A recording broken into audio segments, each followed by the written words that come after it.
Saya Nur Azli bin Fatir. Baru coaching dengan anak FY. Amal setakat ni apa yang penerangan yang dibagi mantap. Apa yang kita tak tahu tu kita tahu. Banyak info yang menarik yang boleh kita belajar kan.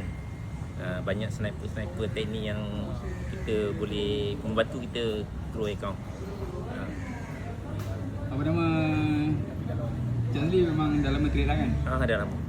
Dah lama. Jadi sebenarnya guna menanjakan ilmu lah. Ya. Nak tambahkan ilmu lah. Apa yang saya perasan, saya dah follow lama group public FY ni kan. Cuma saya ada tengok apa yang counter suggestion yang dia bagi tu, macam mana dia boleh bertahan tau counter tu kan. Boleh naik. Actually sebenarnya tak perlu banyak bila stop. Kalau dapat stop borang macam itu, tu yang bagus. Tu yang saya berminat yang nak coaching dengan FY tu. Kan. So apa untungnya ini Cik Azli? Untungnya banyak benda boleh belajar. Banyak benda. Lagi untung sebab FY turun Ada untung jumpa FY. Tak sangka pula kan. Tak sangka FY sanggup turun kan. Terima kasih lah. Sebab kita ni siapa lah. FY turun lah. Johor Bahru brother.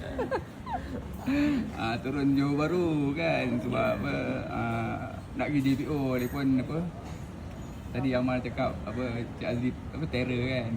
Jadi sekarang takut dia ajar tak cukup kan. Jadi apa kena memastikan Cik Azli berpuas hati lah, tu cerita dia. Ada puas hati. Kan. Puas hati. So,